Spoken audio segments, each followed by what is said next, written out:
2017년도 시작되고 한 주간 동안 다들 평안하겠습니까? 날씨가 요즘은 다시 추워진다는 얘기가 있는데 지난주 후반기 금토 이 정도는 분명히 따뜻하다는 말은 좀 뭐했지만 그래도 저는 착각을 했어. 꼭 겨울이 끝나고 봄이 오나 그런 느낌이 들 정도로 아주 좋았던 것 같습니다. 어떤 분들은 사실 그게 좋은 게 아니라고 얘기하더라고요. 지난 12월이 최근에 그렇게 춥지 않았던 12월이 없었대요. 지난 12월이 춥지 않았던 12월이 없었다는 말은 그만큼 지구온난화가 한참 진행되고 있다는 그런 얘기가 되니까 기후의 변화에 민감한 사람들은 그런 것들이 그렇게 우리한테 따뜻하니까 좋다 하는 것으로 받아들이기에는 좀 더 다른 문제가 있다는 그런 말씀들을 하시더라고요.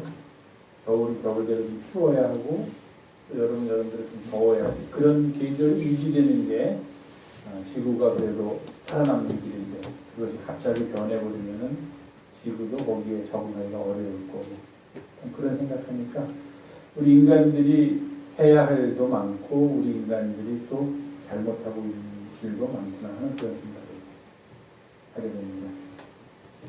제가 오늘은 이번 임명 및 헌신 예배라서 처음부터 이 자리에 앉아있지 않고 또 밑에서 예배를 드리다가 이제 지금 말씀을 전하기 위해서 올라왔는데 여기가 좋은 것 같아요? 거기가 좋은 것 같아요? 여러분들? 훨씬 거기가 훨씬 좋아요. 제가 여기서 예배를 드려도 뭐 기도는 늘상 우리 집사님 권사님들이 이제 순서대로 돌아가면서 하시니까 기도도 하시고 또 봉헌송도 나와서를 아름답게 분위기를 사는 것 생각 아름답게 하는데 여기 앉아서 제가 늘 듣지 않습니까? 기도를 해도 여기 앉아서 함께 기도하고 그래도 은혜가 됐는데 제가 저기 앉아서 함께 기도하고 봉헌 찬양 듣고 분위기를 찬양을 들으니까 훨씬 더 은혜가 되는 거예요.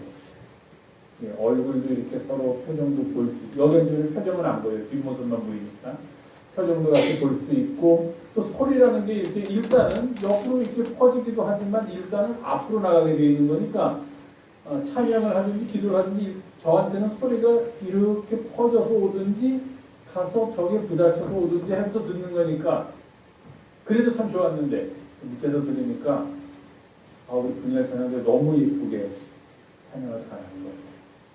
그리고 우리 임원들이 나와서 봉헌송 딱 하시니까 제가 봉헌송 듣는 순간 저게 오늘 설교다. 내가 굳이 뭐 앞에 나가서 무슨 뭐 이 얘기 저 얘기 덧붙여도 그게 무슨 의미가 있겠는가. 그냥 저 찬송 들으면서 그 가사 우리가 함께 음미하면서 예배 참석하면 저게 오늘의 설교다 하는 그런 느낌을 가졌습니다. 그래서 제가 저기 앉아서 예배하면서 이 자리가 다들 앞자리니까 좋다고 그러고 높은 자리니까 좋다고 그러고 사람들은 다 그렇게 생각하지 않습니까? 높은 자리 좋아하고 앞자리 좋아하고 사람들이 다 쳐다보는 자리 좋아하고 그런데 막상 앉아보니까 이 자리보다는 저 자리가 훨씬 더 은혜 받는 자리고 훨씬 더 복된 자리다 그런 생각을 해봤습니다. 심하게 생각하면 그럼 나도 목사하지 말고 그냥 좀 밑에서 상심적으로 묵상할 것 하는 생각까지 그렇게 할 정도로 아주 만나서 얘기를 드립니다. 은혜스럽고 여러분들은 저보다 훨씬 복 받은 거예요. 늘 거기 앉아서 예배를 드립니다. 아멘 하세요 해주시면 어제 저녁에 또 밤중에도 텔레비전에서 어떤 한 엘리트의 민낯, 엘리트의 몰락하면서 방송을 하던데 슬쩍슬쩍 듣고 보고 했는데 참 가슴 아프더라고요. 사람이 저렇게 될 수밖에 없구나. 권력을 잡는다든지 옆에서 이렇게 자꾸 부추기고 그러면 하늘 높은 줄은 모르고 교만해질 수밖에 없구나. 사리 분별할 수 있는 능력이 우리같이 평범한 사람보다도 훨씬 더 없어질 수도 있겠구나.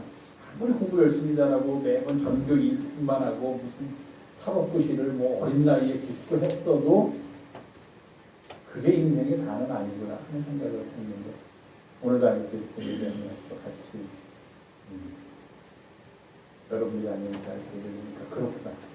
반드시 높은 게 앞이 주목받는 자리가 좋은 것만은 아닌 것 같다 하는 그런 생각을 갖게 됐습니다. 좋은 봉헌송 해주신 우리 임원 여러분 진심으로 감사드리고, 그리고 또 좋은 찬양으로 새해도 우리의 마음을 따뜻하게 열어주시는 우리 군민님께 감사합니다. 같이 기도하고 하나님의 말씀 나누겠습니다. 고마우신 주님, 오늘도 저희가 함께 모여서 주께 예배하며 이 시간 함께 주님의 말씀을 나눕니다. 그래서 이 자리에 우리와 함께 하시고 우리의 마음을 열어주시고 주의 말씀이 이해도 우리의 삶을 인도하게 붙들어 주시옵소서. 함께 나누는 말씀 속에서 길을 찾게 하시고 말씀을 전하는 부족한 자나 듣는 우리 모두가 그 말씀 속에서 길을 찾고 은혜를 받는 시간 되게 도와주시옵소서. 우리 예수님의 이름으로 기도하옵나이다. 아멘.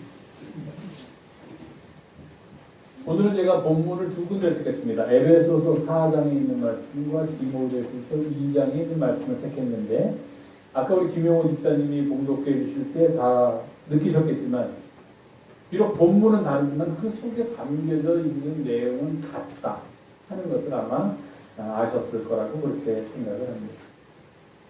물론 에베소서는 에베소라는 교회에 보낸 편지고요. 그러니까 수신인이 그 편지를 받는 사람이 한 사람이 아니라 여러 사람입니다. 그 교회의 교인들이고, 심지어는 에베소에 있는 교회뿐만 아니라 근처에 있는 교회들도 당시에는 이런 서신들을 함께 돌리며 서로 공유하면서 받습니다. 그러니까 에베소서를 받는 수신인은 한 사람이 아니라 여러 사람이고, 한 교회에 속해 있지 않고 여러 교회에 속해 있는, 다시 말하면 좀 보편적인 의미의 서신이다, 그렇게 말씀드릴 수 있고요.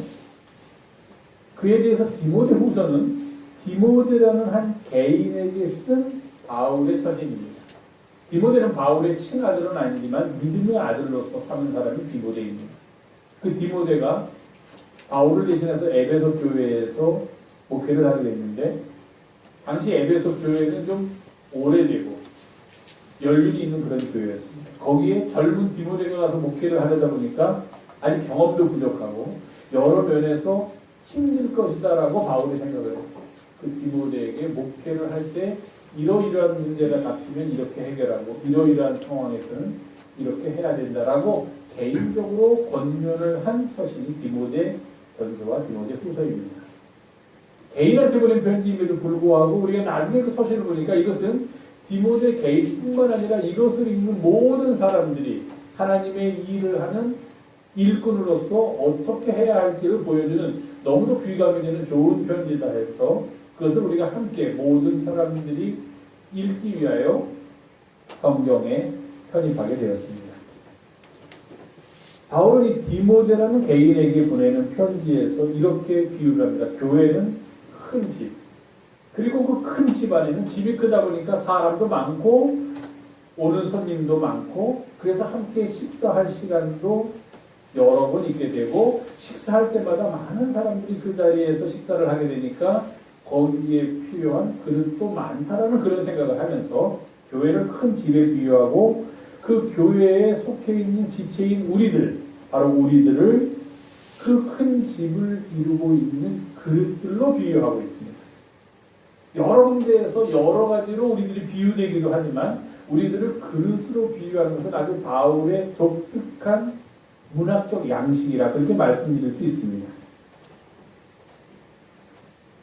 조만간 말씀드리겠지만 똑같은 이야기가 에베소서 4장에 나오는데 에베소서 4장에서는 이렇게 비유를 쓰지 않습니다. 직설적으로 얘기합니다. 어떤 사람은 선지자로, 어떤 사람은 사도로, 어떤 사람은 목사와 교사로, 어떤 사람은 말씀 전하는 자로, 뭐 이런 식으로 하면서 구체적으로 우리들이 맡은 직임을 표현하고 있는 것이 에베소서라면, 디모데후서에서는 그렇게 직설적으로 표현하지 않고 우리들을 그릇으로 비유합니다. 아주 재미있는 도전입니다. 그릇 중요합니다. 그릇. 여러분 그릇 좋아하세요? 네, 어떤 분은 그릇 좋아하시는 분이 있어요. 예쁜 그릇 좋아해요. 저는 남자라서 좀 둔합니다. 둔해서 그릇? 뭐 그냥 먹을 수만 있으면 되지 그릇이 뭐가 좋은가 하고서 지난 해들을 살아왔는데, 세상을 조금 알게 되고 연륜이 쌓이다 보니까 조금 먹더라도 예쁜 그릇에 먹으니까 거짓말 조금 못해서 정말 더 맛있더라고요. 똑같은 음식인데 예쁜 그릇에 먹으니까. 아, 그릇도 중요하구나. 아, 그릇 중요한 거 같아요. 우리가 흔히 얘기하는 그 학과 여우가 음식을 차려 놓고서 평평한 접시에다 음식을 넣고 학보가 와서 먹으려니까 학은 못 먹고, 또 학이 대접한다고 불러서 호리병에다가 음료를 넣어놓고 하니까 여우가 못 먹었다는 그런 이소부화처럼 그릇은 굉장히 중요하다는 것을 느끼게 돼요. 요즘 텔레비전에서 그 셰프라는 사람들이 많이 나오죠. 요리사들이 많이 나옵니다. 고급 요리하는데 보통 이런 시골스러운 전통 음식점 가면은 거기서 내세우는 게 뭡니까? 첫째는 질보다 양, 두 번째는 맛이 토속적이고, 그런 뭐 퓨전이니 그런 거 아니고 토속적이다는 걸 내세우는데, 그런 셰프들이 나오고 요즘 교육을 받은 셰프들은 그렇게 하지 않습니다. 질보다 양 따질 때는 1960년대다. 지금은 없어서 못 먹는 때가 아니니까 양보다는 질이다 하면서 많은 그릇, 아주 예쁜 옆에 금으로 태가 돌린 그릇 위에다가 스테이크 요만한 거 하나 올려주고 거기다가 요만한 풀떼기 하나 올려주면서 뭔가 모르는 초콜릿 같은 걸로 위에 다 글씨를 쓰는지 장난을 했는지 그림을 그려가지고서 내줍니다. 그럼 사람들은 이만한 삼겹살을 주는 고깃집보다도 훨씬 더 많은 돈을 내면서 훨씬 더 자기가 대접받고 훨씬 더 고급 음식을 먹는다고 생각합니다. 그때 중요한 게 그릇입니다. 고기는 고기도 중요해요. 물론 맛있는 고기, 좋은 고기를 내주면 그것도 중요하지만 그릇이 상당히 중요해요. 그래서 먹을 때도 고급 레스토랑에 가면은 그릇도 많고 그것을 먹는 도구도 많고 심지어는 물컵까지 여러 개가 있어서 어떤 거를 물을 먹어야 되는지, 어떤 거를 와인을 먹으려는 건지, 어떤 거를 샴페인을 먹으려는 건지 우리가 알 수 없는 때가 있습니다. 물 하나만 그냥 컵에다 따라 먹으면 되는 것 같은데 컵도 서너 개가 넣어져 있죠. 접시도 막 빈 접시가 4개 쌓여있죠. 그 옆에 나이프, 포크, 거기다가 숟가락까지 서너 개가 놓여있으면 도대체 무엇으로 먹어야 되느냐 고민할 때가 많습니다. 배웠어요, 제가. 어떻게 먹어야 되죠? 밖에서부터 먹으면 됩니다. 음식 하나 가져올 때마다 맨 밖에 있는 거로 먹으면 됩니다. 그리고 거기다 놔두면 돼요. 그러면 와서 가져갑니다. 먹는 도구까지 가져갑니다. 그럼 그 다음에 또 음식이 나오면 또 밖에 거, 제일 밖에 거부터 쓰면 된다 하는 것을 제가 최근에 알았습니다. 옛날에는 무척 고민했습니다. 옆에 있는 사람 보기 바빴습니다. 어떤 걸로 먹지? 스푼이 좀 큰 게 있고 아주 작은 게 있으면 확실히 구별이 가는데 큰 게 있고 중자가 있으면 이거 어떤 걸로 먹어야 되나 고민스러운데 옆 사람 보면은 제일 큰 걸로 먹을지 나도 큰 걸로 먹을지. 그릇이 중요하더라 하는 겁니다. 그래서 인류 역사에서 우리가 어릴 때 선사시대 이야기를 할 때 그런 얘기를 하죠. 구석기 시대에서 신석기 시대로 넘어오면은 과정을 살필 때 여러 가지를 살피는데 그 중에 제일 중요한 것 중에 하나가 그릇의 발견입니다. 여러분 기억나세요? 뭐 무문토기, 무늬 없는 토기가 더 오래된 거고 그거보다 조금 진화되면은 빗살무늬 토기. 왜? 토기에다가 무늬를 시작했다고 해요. 그전에는 무늬가 없는 토기에 그냥 그릇을 만들어도 가문시떡지 했던 거예요. 먹는 거는 둘째 치고 이 음식을 남은 것, 재료들을 보관해야 되는데 그냥 아무렇게나 보관하니까 이것들이 다 없어지고 상하고 하는데 그릇을 만든다는 게 그게 중요하다는 겁니다. 그래서 그릇의 발전사를 보면 인류 역사의 발전 단계를 알 수 있다. 그렇게 이야기하고 합니다. 거기다 음식을 담아 먹기 위해서. 음식을 또는 재료들을 저장하고 보관하기 위해서. 요즘은 그 두 개가 아니더라도 때로는 도자기나 그릇을 예쁘게 만들어서 우리들의 미적인 감각을 충족시키기 위해서 그릇은 사용되고 있습니다. 이렇듯 여러 면이 있어서 그릇은 중요한데 우리가 살아가는데 바울이 어떻게 그런 생각을 했는지 몰라요. 우리들을 그릇에다가 비유하는 거예요. 이거 쉽지 않은 비유인 것 같아요. 뭐 나무에다 비유한다든지 뭐에다 비유한다든지 이런 거는 우리가 약에다 비유한다든지 하는 거는 그래도 뭐 생각할 수 있는데 그릇에 비유한다는 건 참 참신한 생각이다. 그가 이렇게 말합니다. 큰 집이 있는데 거기에 그릇이 여러 개가 있는 건 당연하지 않느냐? 사람들이 고객가 됩니다.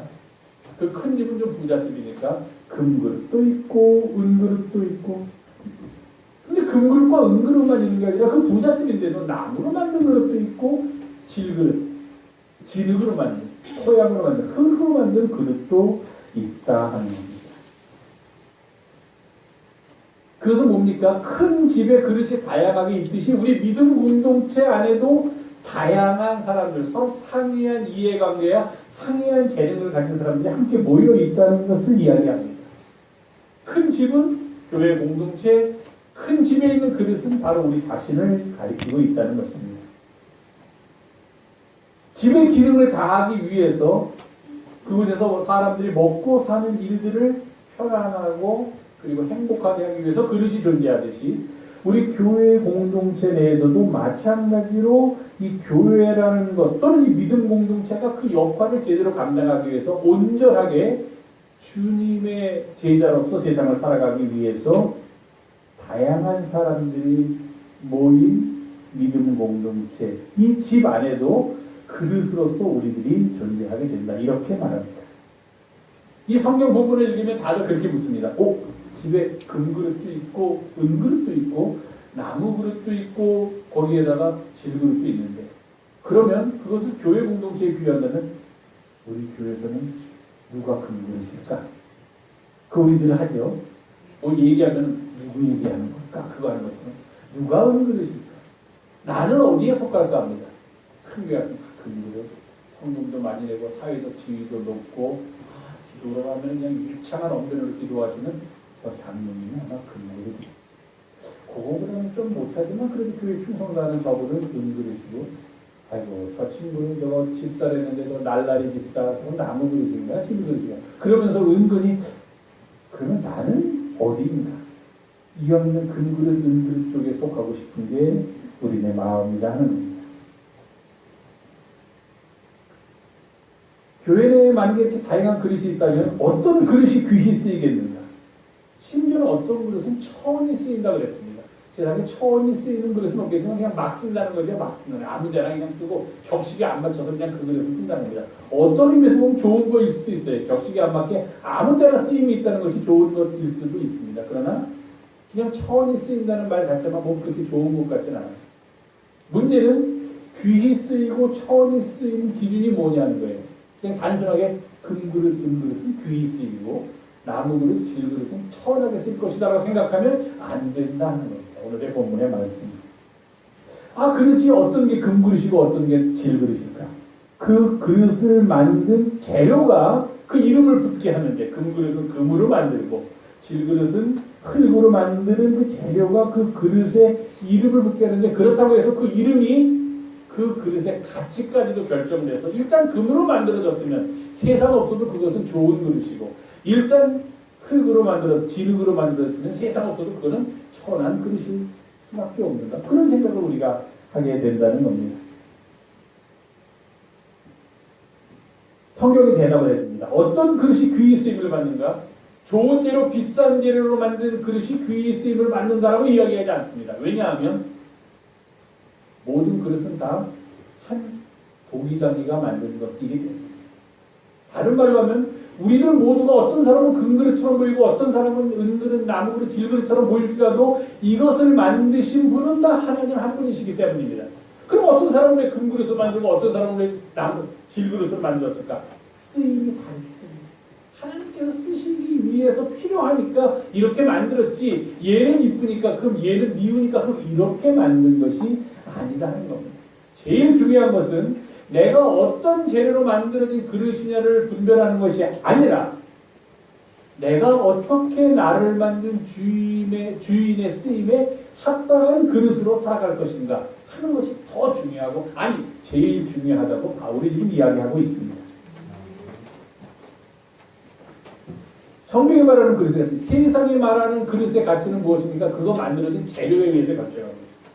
어떤 분은 요즘 내가 아까 미적으로도 그릇 만든다고 했지만 금그릇 절대로 안 쓰지요. 진열장에 넣어놓고 보기만 합니다. 물론 요즘은 보는데도 그릇의 가치가 있는지 모르지만 절대로 안 씁니다. 어떤 집을 신방에 보면 소파 위에다가 비닐을 덮어놓고 옆에 다른 소파를 놓고 거기 앉게 합니다. 저 소파는 왜 목사님 저거 이태기 때문에 만불이 넘는 수입니다. 그러니까 그냥 저거는 안 씁니다. 저는. 그러는 소파를 왜 사요? 내 말이 그렇죠. 왜 사요? 그릇이 예쁘니까 금그릇이니까 놓고 보려면 나 저렇게 좋은 금그릇 있다고 만족감 얻기 위해서 본다면 그릇의 가치를 따지면 반은 성공했지만 반은 실패한 것이 아니겠는가 하는 그런 생각을 하게 된다는 겁니다. 사람들은 근데 재료를 가지고서 그 그릇의 가치를 결정합니다. 하나님은 모든 그릇을 다 하나님께서 만들으셨다는 전제가 있기 때문에 그 그릇이 얼마나 하나님의 쓰임에 합당한가 그렇지 않은가에 따라서 그릇의 가치를 결정합니다. 하나님께서 귀히 쓰는 그릇은 귀한 그릇이고 하나님께서 천히 쓰는 그릇은 천한 그릇이다 하는 겁니다. 그럼 하나님은 어떤 그릇을 귀히 쓰고 어떤 그릇을 천히 쓸까요? 스스로를 깨끗하게 준비하는 그릇을 하나님께서는 귀하게 쓰십니다. 성경이 그렇게 말합니다. 스스로를 깨끗하게 하여 하나님으로부터 주인으로부터 귀히 쓰임을 얻게 되는 것, 그 그릇이 귀한 그릇이다. 그렇게 이야기합니다. 스스로를 깨끗이 하면 그릇이 자기 스스로를 깨끗이 하면 주인이 필요할 때 언제든지 쓸 수 있습니다. 혼자 산다든지 하시는 분들 제일 가슴 아픈 혼자 사는 것이 외로울 때가 그럴 때 이렇게 집에 들어갈 때 불 꺼져 있을 때 몸이 아픈데 아무한테도 말할 사람이 없을 때 그리고 또 한 순간이 있다고 합니다. 저녁에 힘들게 일하고 집에 들어갔는데 어제 저녁부터 먹은 설거지가 그대로 싱크대에 있을 때 그때 참 힘들다고 해요. 엄마가 있었으면 누군가 설거지 해줬을 텐데 그러면 문제가 생기죠. 배고픈데 뭔가를 먹으려고 그러는데 그릇들이 다 깨끗하지 않게 싱크대에 있으면 어떻게 됩니까? 먹을 그릇이 없어졌습니다. 못 먹어요. 프로로 먹든지 이런 간편한 삼각김밥과 컵라면으로 먹든지 하는 겁니다. 그릇이 깨끗하게 쉽게 되어 있지 않으면 그릇을 주인이 쓰려고 그러는데 못 쓴다는 거예요. 그릇이 더러우면 쓸 수가 없다는 거예요. 암만 금그릇이 되면 더러우면 쓸 수가 없다는 거예요. 차라리 그럴 때는 나무 그릇을 쓰겠다. 질그릇을 쓰겠다. 주인이 이렇게 결정을 한다는 거예요. 스스로를 깨끗이 하는 것.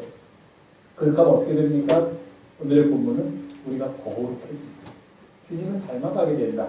그렇게 거룩해지면 어떻게 됩니까? 주인의 쓰임에 와 이건 이 그릇이야말로 내가 원하는 그릇이다 하면서 모든 선한 일에 그 그릇을 주인이 쓰게 된다. 이것이 그릇의 가치를 결정해 준다고 성서는 우리들에게 이야기하고 있습니다. 각자의 쓰임이 다르다는 거예요. 어떤 재료를 만들어주는가 중요한 것이 아니다 하는 것입니다. 모든 그릇이 다 금그릇일 필요는 없습니다. 모든 그릇이 다 금그릇이면 매일 굶어야 합니다. 아까워서 어떻게 거기다 밥을 먹습니까? 어쩌다 한 번 끓였어야 되는 금그릇이. 모든 그릇이 금그릇일 필요도 없고 또 집을 이루기 위해서는 그래서도 안 됩니다. 실제로 쓸 그릇이 있어야만 합니다. 각자의 자리가 있고 그 자리에서 최대한으로 쓰임을 받느냐 거기에 우리의 삶을 걸어야 한다는 겁니다. 그 일을 위해서 최선을 다해야 한다는 것입니다. 내가 만들어진 재료를 찾으려고 애쓸 필요 없어요. 어떤 재료는 어떻습니까? 주인의 쓰임에 합당하도록 나를 깨끗하게 하고 준비하면 우리가 할 일은 다 하는 것이다 하는 것입니다. 다른 것을 보는 이유는 시기와 질투로 보기도 하지만 어떤 때는 자신의 나약함에 대한 변명으로 삼기도 합니다. 저 사람은 금그릇이니까 뭐 더 열심히 해야지. 나는 아니니까 무슨 덜 해도 되지. 이렇게 생각하는 경우도 있다 하는 겁니다. 겉으로 드러나는 모습이 아니라 내가 어떻게 내 자신을 준비하느냐, 주인을 위하여 얼마나 나를 쓰도록 나의 쓰임을 최대화, 극대화하느냐에 따라서 나의 가치가 결정되고 그 순간 나는 주인에 의해서 모든 주인이 원하는 선한 일에 쓰임을 받는 그릇이 된다. 그렇게 바울은 말합니다. 바울이 이렇게 디모데에게 보낸 편지에서는 이렇게 얘기했는데 그것을 에베소에 보낸 편지에서는 좀 더 많은 사람들에게 구체적으로 이야기하고 있는 것을 우리가 볼 수 있습니다. 우리에게 주어진 은사가 다 다릅니다. 어떤 사람은 노래를 잘하고 어떤 사람은 미술을 잘하고 어떤 사람은 이런 것들을 잘 만지면서 고치는 것을 잘하고 뭘 다 각자 가지고 있는 음식을 잘하는 사람이 있고 자동차에 대해서 잘 아는 사람이 있고 뭐 다 우리가 가지는 은사가 다 다릅니다. 그러니까 그 은사에 따라서 우리가 감당할 책임 또한 다르다 하는 겁니다. 노래를 잘하는 사람한테 당신 노래를 잘하니까 그림을 그리십시오 하면 안 됩니다. 그러면 극대화시키는 것이 아닙니다. 그가 가진 은사. 노래를 잘하는 사람한테는 노래를 하도록 시킵니다. 음식을 잘하는 사람한테는 음식을 하도록 길을 열어주는 것이 좋은 것이지. 운전을 전혀 못하는 사람한테 당신이 이제부터 교회 위해서 충성해야 되니까 교회 버스 운전하십시오. 그러면 안 된다 하는 거예요. 큰일 난다 하는 겁니다. 그럼 운전을 잘하고 운전을 오래 한 경력이 많은 사람한테 맡겨야 한다는 겁니다. 우리가 받은 은사에 따라서 우리가 담당할 일이 직임이 다 다르다는 것입니다. 그래서 바울은 얘기합니다. 어떤 사람은 사도로, 어떤 사람은 선지자로, 어떤 사람은 복음 전하는 자로, 어떤 사람은 목사로.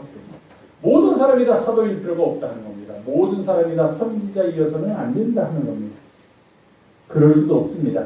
각자 있게 되는 삶의 자리, 각자 있게 되는 있어야만 하는 믿음의 자리가 다 사람마다 다르다 하는 겁니다. 문제는 내가 지금 어떤 자리에 있는가, 어떤 은사를 받았는가, 그래서 그 은사를 극대화하도록 하나님께서 나에게 어떤 일을 맡기셨는가 하는 것을 깨달아야 한다는 것입니다.